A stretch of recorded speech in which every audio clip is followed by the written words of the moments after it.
আমার কিন্তু ব্যাপারটা ভালো ঠেকছে না রে। গুলটে মামার মতো লোক আড্ডায় অ্যাবসেন্টিং করছে। দেখ, হয়তো কারোর কলা গাছে উঠে কলা পাড়ছে। ঘটনাটাও তো আসছে না এখনো। ওই তো বলতে বলতে ঘটন এসে পড়েছে। না গো পাচুদা, কোথাও নেই। বাড়িতে, গাছতলার থেকে, নড়াদার দোকানে, বাজারের দিকটায়, স্টেশনের সব জায়গায় দেখলাম, গুলটে মামার কোনো পাত্তাই নেই। নদীর চড়ে গিয়ে বসে আবার হাওয়া খাচ্ছে না তো? চল তো।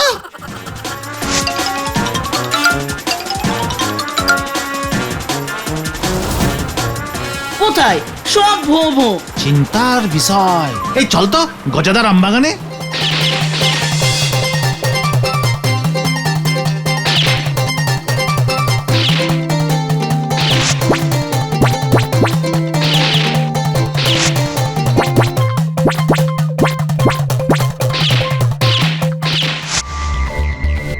তাহলে কি ব্যাপারটা দারোগা বাবুকে জানানো দরকার? অবশ্যই। গুলটে মামা নিখোঁজ, গলতপুর চলবে কেমন করে? যে খুঁজে পাবে তাকে কত টাকা দিবি ভেন্ডি? তোরা চুপ করবি। আমরা এখন কোথায় যাচ্ছি রে পাঁচু? চড়ার মাঠের দিকটা দেখতে হবে।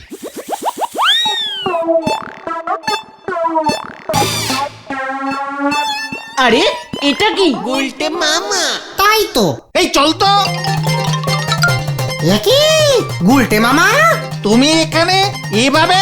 মশারির তলায় ঢুকে বসে আছো কেন? আমি তোদের মতো এত ক্যালটাবুলাস নই, সেই জন্য। ব্যাপারটা কি হয়েছে বলবে তো?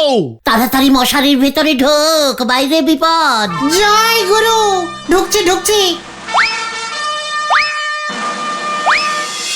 এখন থেকে আমরা মশারি খাটিয়েই আড্ডা মারবো। কেন? গলতপুরে ট্যাঙ্কি মশা ঢুকে পড়েছে। মানে? তোরা দেখছি কোনো খবরই রাখিস না, ভ্যারেন্ডা বলদের দল। সকালবেলা বলাই ডাক্তারের চেম্বারে গেছিলাম পিসিমার গাঁটের ব্যথার ওষুধ আনতে, সেখানেই তো শুনলাম। আরে দূর, কি শুনলে বলবে তো? আমাদের গলতপুরে নাকি ট্যাঙ্কি মশা ঢুকেছে। সে মশা ভারী ডেঞ্জাস্টিক, একবার কামড়ালেই আর রক্ষে নেই। কি হবে? কি আর হবে, সারা শরীরে রাম ব্যথা শুরু হবে, তারপর জ্বর আসবে, ব্যাস। ওরে বাবা গো। তাই বুঝি তুমি মশারি খাটিয়ে বসে আছো? তা বলে কি আমাদের আড্ডা বন্ধ হবে? ভিতু বলো তো পাঁচু। এবার থেকে আমরা মশারি খাটিয়েই আড্ডা মারবো। ভিতু আমি? ভিতু তো তুমি। হোয়াট? আই ভিতু? তুই লিডারকে ভিতু বললি? নয়তো সামান্য একটা মশার ভয়ে তুমি এইভাবে? ওটা সামান্য মশা? তুই ট্যাঙ্কি মশা দেখেছিস কখনো? তুমি দেখেছো? আরে বাদ দেখেছি।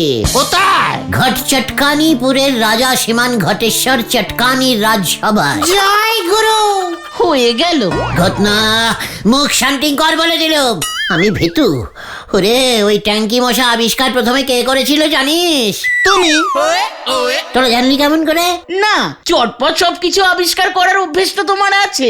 কথার মাঝে ব্যাগড়া দেওয়ার অভ্যেসটাও তুই বন্ধ কর এবার থেকে। ঘটনা ব্যাপারটা একটু খোলসা করে বলো না গুলটে মামা। আরে সেটাই তো বলতে চাইছি, তোরাই তো শুনতে রিকোয়েস্টিং করছিস না। না না না না, বলো বলো বলো উল্টে বাবা বলো। আবার শুরু হলো। শুরুতেই আবার ব্যাগড়া দিচ্ছে, দেখেছিস? গতন তুমি বলো তো উল্টে বাবা। আমি তখন বেশ কিছু বছর ঘট চটকানিপুরের রাজা শ্রীমান ঘটেশ্বর চটকানির রাজ ডাক্তার ছিলাম, বুঝেছিস? জয় গুরু। রাজবৈদ্য শুনেছি, রাজ ডাক্তার তো শুনিনি। গতন কিন্তু আবার ব্যাগড়া দিচ্ছে। গতন চুপ করবি। তুমি বলে যাও তো উল্টে বাবা। হ্যাঁ, আমার চিকিৎসায় রাজা ঘটেশ্বরের কোনো রোগ শোকই হচ্ছিল না। রাজামশাইও খুশি হয়ে আমার 50 টাকা ভিজিট বাড়িয়ে দিয়েছিলেন। একবার হলো কি, হঠাৎই রাজামশাই জ্বরে পড়লেন। জ্বর? হ্যাঁ, বলা নেই কওয়া নেই, বাড়িতে একজন অল টাইমের ডাক্তার উপস্থিত, তবুও জ্বরটা চলে আসলো। রাজামশাই বৃষ্টিতেও ভেজেনি, আম্বলও হয়নি। আগের দিন আমার সাথে বসে গোটা 10 আলুর চাপ মুড়িও পর্যন্ত খেয়েছিলেন। রাজামশাই চপ মুড়ি খায়? তাতে তোর কি? ব্যাগড়া দেওয়া বলদ ঘটন। আলুর চাপগুলো সাইজ জানিস? এক একটা সাইজ নড়ার দোকানের ওই বন রুটির মতো। রাজার চপ বলে কথা। জয় গুরু। তারপর তারপরে আবার কি, ভারী চিন্তায় পড়লুম। সকালেই তলব গিয়ে দেখি রাজামশাইয়ের নাকটা ফুলে আলু, জ্বরে ভুলভাল বকছে। আমি তেলাপিয়া মাছের কাটলেট খাবো। নিশ্চয়ই খাবেন মহারাজ, ট্যাংরা মাছের মাথা দিয়ে মুড়ি ঘন্ট রেঁধেও খাওয়াবো। আগে জ্বরটা একটু কমিয়ে নি। রাজামশাইয়ের খাদ্য খাতে বাজেট খুব কম ছিল তাই না? সে কথা অন্যদিন বলবো, আগে এই ঘটনাটা শোন। তারপর তো রাজামশাইকে উল্টে পাল্টে সব রকম ভাবেই দেখলাম।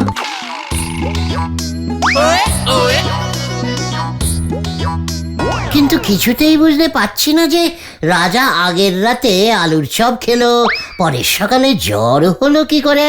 ওদিকে রানীমা রেগে টং হয়ে যাচ্ছে, আমারও চিন্তা বাড়ছে। আমি ভাবছি আলুর চপগুলো গরম গরম খেয়েছে, তাই বোধহয় বডি গরম হয়ে গিয়ে জ্বরটা চলে এসেছে। আবার ভাবছি রাতের বেলা ভুল করে এই গরমকালে লেপ মুড়ি দিয়ে ঘুমোয়নি তো, তাই বডি বোধহয় গরম হয়ে গেছে। তারপর ভাবলাম পেটের বায়ু মাথায় উঠেছে বোধহয়, বায়ু তো ঠিক জায়গা দিয়েই বেরোচ্ছে। এইসব ভাবতে ভাবতে হঠাৎ চোখ গেল কোথায়? রাজামশাইয়ের নাকে। কি দেখলে? রাজামশাইয়ের নাক ফুলে আলু। ওই আলুর চপে কি বেশি আলু ছিল? খেয়ে রে পাচু, গদর চুপ কর তো। আমি ভালো করে নাকটা পরীক্ষা করে দেখলাম। কি দেখলে? নাকে দুটো ফুটো। নাকে তো দুটোই ফুটো থাকে গুলটে মামা। ওরে ওরে না রে গলতপুরের ফুটো বলদ, এ ফুটো সে ফুটো নয়। তাহলে নাকের উপরে দুটো এই টুকুসখানি অতি অতি ছোট্ট দুটো ফুটো। ব্যাস, চিন্তায় পড়ে গেলুম। কিসের ফুটো? কিসের ফুটো? রাজামশাইয়ের এত বড় বডিতে কে এত ছোট্ট একটা ফুটো করবে? হঠাৎ দেখে কি দেখলে? একটা ছোট্ট ভেরি ডিপ স্মলিং একটা মশা রাজামশাইয়ের মাথার উপর ভ্যান ভ্যান ভ্যান ভ্যান করে উঠতে উঠতে আবার রাজামশাইয়ের নাকে গিয়ে বসেছে। রাজপ্রাসাদে মশা! মশাটাকে আমার কেমন যেন সন্দেহ হলো। হঠাৎ করে মশাটাকে ধরে একটা বোতলে জ্যান্ত চালান করলাম। ওই মশার কামড়ে যে জ্বর এসেছে তুমি বুঝলে কেমন করে? ব্লাড পরীক্ষা করে। কার? রাজার? না, মশা। রাজার ব্লাড পরীক্ষা করে কি হবে? রাজার তো জ্বর, তাই ব্লাড তো গরম থাকবেই। ওই মশাটার রক্ত পরীক্ষা করলে? জয় গুরু। কিভাবে? বুদ্ধি করে। মশার রক্ত পরীক্ষা কি সহজ ব্যাপার নাকি? প্রথমে আতশ কাছের তলায় মশাটাকে ফেলে মশাটার সাইজ বড় করে চেষ্টা করেছিলুম, দেখলাম হচ্ছে না। তারপর কি করলে? তারপর মশাটাকে রোজ একটা করে শশা খাওয়াতে শুরু করলাম। শশা খেতে খেতে মশাটাও বড় হতে শুরু করলো। জয় গুরু। তারপর তারপর তারপর আবার কি, মশাটা যখন ইয়া বড় সাইজের হলো তখন বেলার টানলাম। ওরে বাপরে বাপ, সে মশার রক্ত কি গরম, কি গরম, একেবারে টকবক করে ফুটছে। তারপর? তারপর আবার কি, বুঝে গেলুম মশাটা রাতে রাজামশাইয়ের নাকে কামড়ে দিয়েছিল, আর তখনই মশাটার গরম বেলাড রাজামশাইয়ের বেলাডে মিশে গেছে। ব্যাস, রাজামশাইয়ের বেলাডও গরম হয়ে গেছে। বেলাড গরম মানে ফুল বাড়ি গরম, আর বাড়ি গরম মানেই জ্বর। জয় গুরু, তুমি সেরা গুলটে মামা, তুমি সেরা। তারপর কি করলে? তারপর আর কি করবো, রাজামশাইকে ওষুধ দিলুম। তুমি ওষুধ দিলে? কি ওষুধ? ডাবের জল 65। ওরে গলতপুরের বলদ ছেলের দল, ডাবের জল শরীরকে ঠান্ডা করে দেয় জানিস না? আমার ওই 3 ডোজেই রাজামশাই একেবারে চাঙ্গা। আর ওই মশাটা? রাজামশাই চাঙ্গা হয়েই হুকুম দিয়েছিল ওই মশাটার গর্দন যাবে। এটা শুনেই মশাটা তক্ষুনি ফুরুত। গর্দান লাও ওই মশা।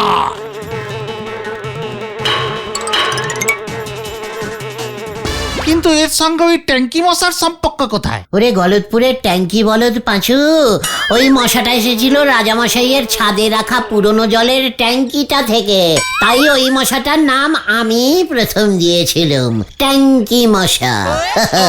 আর জ্বরটার নাম দিয়েছিলাম ট্যাঙ্কি জ্বর। যতই হোক রাজামশাইয়ের জ্বর বলে কথা। প্রজারা নয়তো কি ভাবতো রাজামশাইয়ের এমনি জ্বর হয়েছে। জয় গুরু, তুমি বলছো ওই ট্যাঙ্কি মশাটাই গলতপুরে ঢুকেছে? ওটা না ঢুকলে ওর বাচ্চা কাচ্চাও ঢুকতে পারে। খবরদার, ট্যাঙ্কি মশার রক্ত কিন্তু হেব্বি গরম হয়। তুমি নিজেই মশাটা আবিষ্কার করলে আর নিজেই ভয় পেয়ে মশাটির ভিতরে ঢুকে বসে আছো। What ভয়? আমি ভয় খেয়েছি তোকে কে বললো? তাহলে আমি মশারির ভেতর না ঢুকে থাকলে তোরা এত কিছু আমাকে জিজ্ঞেস করতি? ঠিক ঠিক ঠিক, কিন্তু গলতপুরের এই বিপদে আমাদের কি এভাবে হাত গুটিয়ে বসে থাকা ঠিক হবে গুলটে মামা? এই সুযোগে আমাদের ঝাঁপিয়ে পড়তে হবে। সবাইকে ট্যাঙ্কি মশার ব্যাপারে সাবধান করতে হবে। আর তুমি যদি চিকিৎসা করে মানে ওই ডাবের জল 65 ওষুধটা খাইয়ে লোকজনকে ঠিক করতে পারো না, তাহলে বলাই ডাক্তারের মার্কেট ডাউন হয়ে যাবে। 50 টাকা ভিজিট নিলে কত টাকা উঠবে বলো তো? আর আমাদের গলতপুরে কি ডাবের অভাব আছে নাকি? ওরে গলতপুরের দেব বলদ ঘটন, 65 পাওয়ারের ডাব কি এখন আর পাওয়া যায় নাকি? এখন সব নরমাল ডাব। কিন্তু একবার তো চেষ্টা করে দেখতে পারো, না পারলে হাসপাতালে পাঠিয়ে দেবে। বলছিস? হ্যাঁ গো গুলটে মামা, তুমি যে এত বড় ট্যাঙ্কি ডাক্তার ছিলে সেটা তো কেউ জানেই না। ঠিক আছে, তোরা যখন এত করে বলছিস তবে চল। গুলটে মামাকে জয়।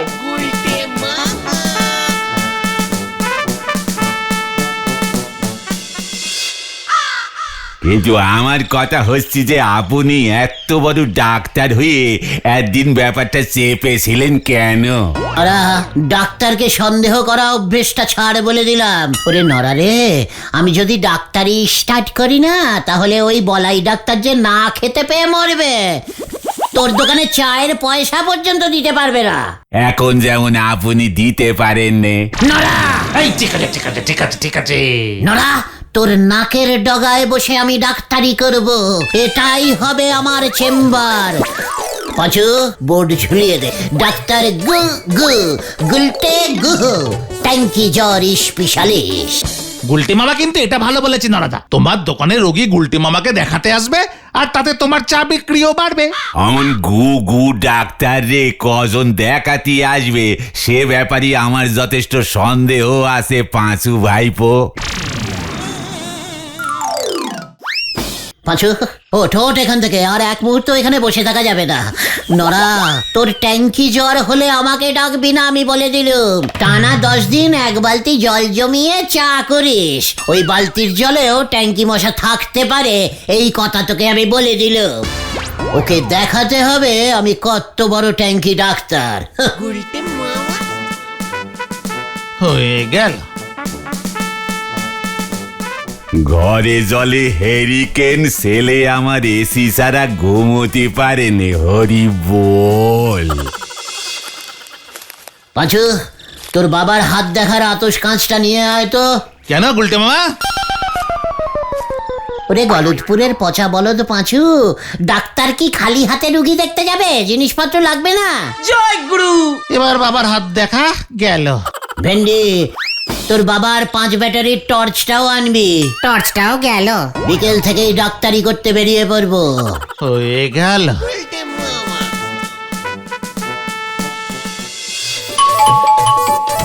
মাসিমা, ডাক্তার লাগবে?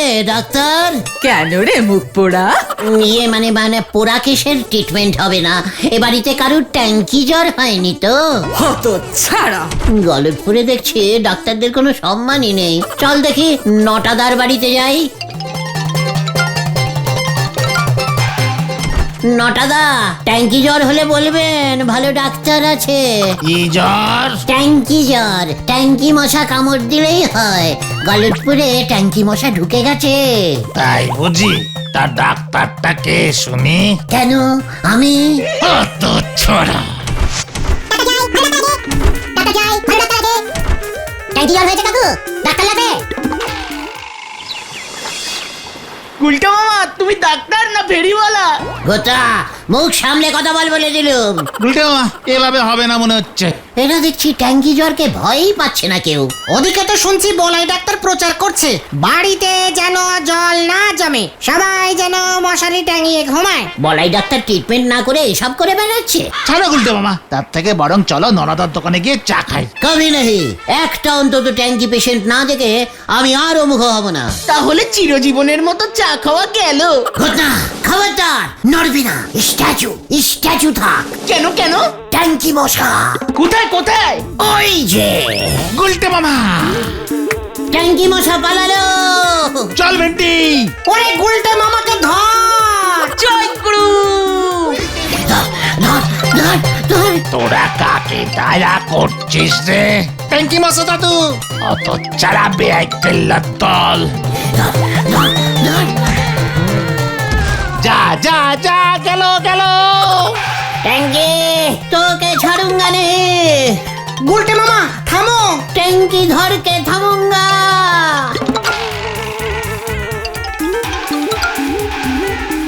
কি ঝোলা গোবিন্দকে অ্যাটাক করবে বলে ঢুকেছে? তাহলে তো সর্বনাশ হবে। ঝোলাকে বাঁচাতে হবে, চলে আয়। মানে কথা সারা শরীর যে ব্যথায় টনটন করছে। কোথায় কোথায় পালাবি তুই ট্যাঙ্কি? খোঁজ খোঁজ খোঁজ বেটাকে খোঁজ। মানে কথা ওই ওই ওঠ, তোরা কি শুরু করলি? হ্যাঁ মানে কথা থামবি নাকি বলো হরিদারুকাকে খবর দেবো? সাবধান ঝোলা, মানে গোবিন্দ বাবু, আপনার বাড়িতে ট্যাঙ্কি মশা ঢুকে পড়েছে, আমরা নিজের চোখে দেখেছি। মানে কথা ট্যাঙ্কি ঢুকুক আর মাংকি ঢুকুক, তাতে তোদের কি রে উজবুক? দেখি আপনি জানেন না ট্যাঙ্কি মশা কামড়ালে আর রক্ষা নেই, বেলাট গরম হয়ে যায়, জ্বর উঠে একেবারে ক্যালটাবুলাস অবস্থা হয়। শহরে তো শুনছি কত লোক পটল তুলেছে। মানে কথা এসব কি বলছিস তোরা? আমার তো এমনিতেই শরীর খারাপ। কি হয়েছে আপনার? দেখেছিস পাঁচু, ট্যাঙ্কি তাহলে ঠিক বাড়িতেই ঢুকেছে। মানে কথা সারা শরীরে ব্যথা বেদনা। মানে কথা বলাই ডাক্তার সন্দেহ করছে রক্তে সুগার ঢুকেছে। সুগার? সুগার মানে কি রে পাঁচু? চিনি চিনি চিনি। বলাই ডাক্তার কি করে বুঝলা? মানে কথা এখনো পুরোটা বোঝেনি, বলেছে রক্ত পরীক্ষা করতে রাতে আসবে। কি জানি মানে কথা আমি আর বাঁচি কি না। আরে দূর দূর, আপনি একদম চিন্তা করবেন না গোবিন্দ বাবু, আমি তো আছি।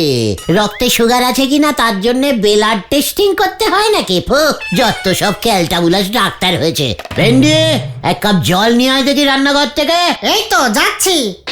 গুলটা মামা কিন্তু ডাক্তারিও জানে। মানে কথা এইটা তো জানতাম না। হ্যাঁ কবিরাজি করিস নাকি? না না গোবিন্দ বাবু, পুরো ট্যাঙ্কি বাজি। উল্টে মামা, এই যে জল। দে একটা আঙুল দেখে। এই তো মানে কথা আঙুলে আবার কি করবি? ভালো করে জলটা ঘাঁটুন ঘাঁটুন।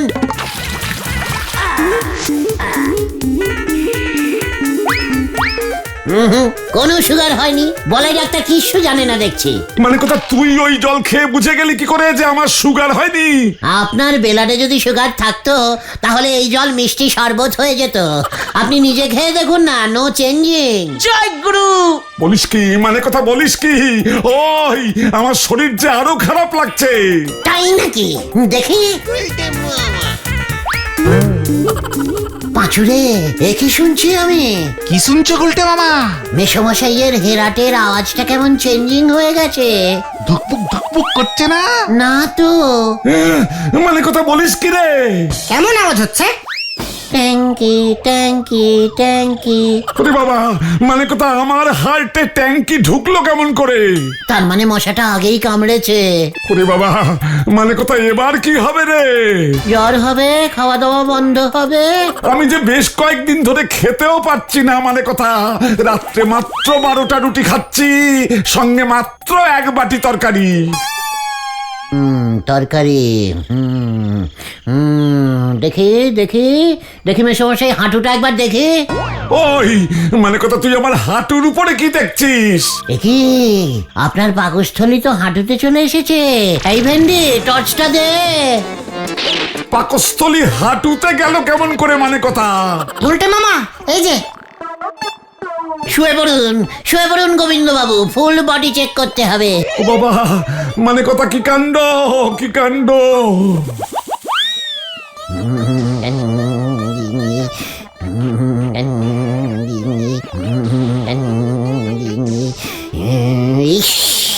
আপনার দেখছি সারা শরীরে ট্যাঙ্কি মশার রক্ত বইছে কুলকুল করে। হে বাবা, আবার কি হলো? মানে কথা কিডনিটা কোথায় গেল? আরে এইসব কি বলছিস? মানে কথা ট্যাঙ্কি মশাটা দেখছি খুব বিষাক্ত, আপনার কিডনিতে কামড় মেরেছে। ওরে আমি গেলাম রে। মানে কথা ওই দেখো গুলটা মামা। ট্যাঙ্কি রে। ওরে বাবা রে! গুলটে মামা পালাও, কেস গন্ডগোল হয়ে গেছে। কি গোবিন্দ বাবু চোখ বুঝলো নাকি? মানে কথা এবারে তোর ট্যাঙ্কি আমি ফাটাবো। ওরে বাবা রে, বাঁচাইয়ে। এই আজ তোর একদিন কি আমার একদিন? মানে কথা ওরে বাবা গো, ও বাবা গো, ওয়াও!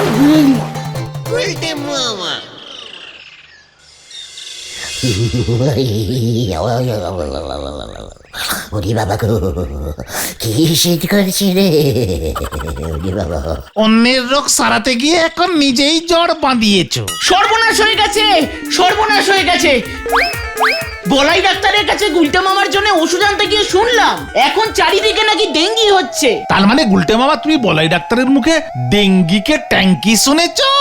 আর বলাই ডাক্তার সন্দেহ করছে গুলটে মামারও মনে হয় ডেঙ্গি হয়েছে, কারণ গুলটে মামা যেই ডোবায় ঝাঁপিয়েছিল সেই ডোবার নর্দমাতেও নাকি মশা থাকে। ওরে বাবা রে, সব ওই বাছুর জন্য। আমি আবার কি করলাম? মশারির নিচে আমি তো ছিলাম, তুই তো আমায় চেতিয়ে দিলি। ওদিকে তোমার পেছনে ছুটে গোবিন্দ বাবুর গা হাত পা ব্যথা উল্টে সব ঠিক হয়ে গেছে শুনলাম।